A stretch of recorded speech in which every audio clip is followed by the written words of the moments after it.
কুকুর, যার নাম ছিল বাঘা। বাঘা দেখতে যেমন বিশাল, বুদ্ধিও ছিল তেমনি কম। সে সারাদিন বনে বনে ঘুরে বেড়াতো, খাবার খুঁজত, আর মাঝে মাঝে তার নিজের ছায়া দেখেও ঘেউ ঘেউ করত। এই বনেরই এক কোণে থাকতো এক ধূসর রঙের শিয়াল, যার নাম ছিল ধূর্ত। ধূর্ত নামেই তার পরিচয়, কারণ সে ছিল অসম্ভব চালাক। আর ছিল একটি ছোট সাদা খরগোশ, যার নাম ছিল ফুরফুরে। ফুরফুরে খুব দ্রুত দৌড়াতে পারত এবং সামান্য শব্দেও চমকে উঠত। একদিন বাঘা বনের কিনার দিয়ে হাঁটছিল, তার খুব খিদে পেয়েছিল। সে ভাবতে লাগলো, যদি একটা মুরগি পেতাম। এমন সময় সে দেখল একটি ঘাস ভর্তি ঝোপের আড়াল থেকে ফুরফুরে মুখ বাড়িয়ে সবুজ ঘাস খাচ্ছে। ফুরফুরে বাঘাকে দেখে মুহূর্তেই চমকে উঠল এবং কান খাড়া করে চারিদিকে দেখতে লাগলো। বাঘা ফুরফুরেকে দেখে ভাবল, আহা, আজ আর মুরগি খুঁজতে হবে না, এই খরগোশটাই ভালো। সে ফুরফুরের দিকে এক পা দু পা করে এগোতে লাগলো। ফুরফুরে ভয়ে কাঁপতে শুরু করলো।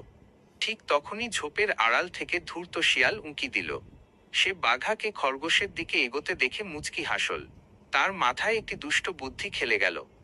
ধূর্ত ভাবল, বাঘা এই খরগোশটাকে ধরলে ও তো একাই খাবে। তার চেয়ে আমি যদি একটা চাল চেলে খরগোশটা নিজেই পেয়ে যাই। ধূর্ত হঠাৎ করে উচ্চস্বরে ডেকে উঠল, বাঘা ভাই, বাঘা ভাই, কি করছো ওখানে? দেখছো না ওই খরগোশের পেটে বিষ আছে? আমি কালই দেখেছি একটা শিয়াল ওই খরগোশটা খেয়ে মরে গেল। ওর মাংস খেলে নির্ঘাত তোমারও বিপদ হবে। বোকা বাঘা থমকে দাঁড়াল।